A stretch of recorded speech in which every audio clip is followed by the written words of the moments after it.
Hello বন্ধুরা, নানান ব্যঞ্জনে তোমাদের সকলকে স্বাগত জানাচ্ছি, যারা দূরে আছো কাছে আছো।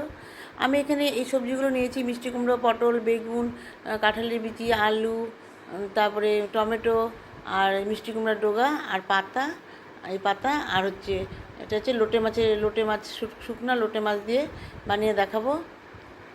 এখানে আমি লোটে মাছগুলোকে একটু ভালো করে ধুয়ে নিয়েছি। ধুয়ে নিয়ে এখন এগুলোকে আমি মানে গরম জলে লবণ দিয়ে সিদ্ধ বসিয়ে দিলাম। দেখো সিদ্ধ হয়ে গেছে। এখন এগুলোকে ভালো করে ধুয়ে নেব। ভালো করে ধুয়ে নিয়ে এসেছি। নিয়ে এসে এখন এগুলোকে একটু লবণ হলুদে ভেজে নিচ্ছি। ভেজে উঠিয়ে নিয়ে এখন ওই তেলের মধ্যে আমি শুকনো লঙ্কা, 3টে শুকনো লঙ্কা আর তেজপাতা আর 5 ফোড়ন ফোড়ন দিয়ে নিলাম। 5 ফোড়ন ফোড়ন দিয়ে নিয়ে এখন এর মধ্যে একটু আদা কুচি করে দিয়ে দিলাম, মানে ঘষে দিয়েছি আর কি। দিয়ে এখন এর মধ্যে রসুনগুলোকে ভালো করে ধুয়ে ওগুলোকে থেতো করে দিয়ে দিলাম। দিয়ে এখন এর মধ্যে পেঁয়াজ দিয়ে দেব। পেঁয়াজ কুচি দিয়ে দিলাম। আমি বেশি দিইনি, 2টো পেঁয়াজ দিয়েছি। আর এখন এখানে টমেটো দিয়ে দিলাম। টমেটো দিয়ে ভালো করে এখন মিশিয়ে নেব। একটু ভাজা ভাজা করে নিচ্ছি। ভাজা ভাজা হয়ে গেলে এখন এর মধ্যে কাঁচা লঙ্কা দিয়ে দিলাম।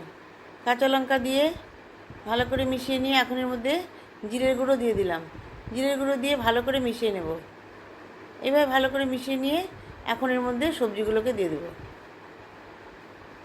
তোমরা বন্ধুরা এইভাবে বানিয়ে খাবে, দেখবে ভালো লাগে খেতে। আরও সবজি থাকলে আরও সবজি দেবে। এখন সব সবজিগুলো দিয়ে দিচ্ছি এর মধ্যে। দিয়ে এখন ভালো করে মিশিয়ে নিচ্ছি। ভালো করে মিশিয়ে নিয়ে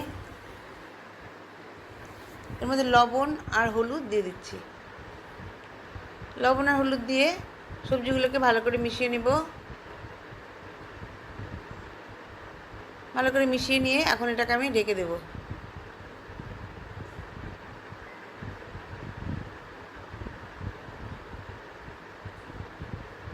বন্ধুরা, তোমরা সবাই তিলোত্তমার জন্য একটু প্রার্থনা করো, যাতে শয়তানগুলো ধরা পড়ে। এটাই আমি কামনা করছি তোমাদের কাছে।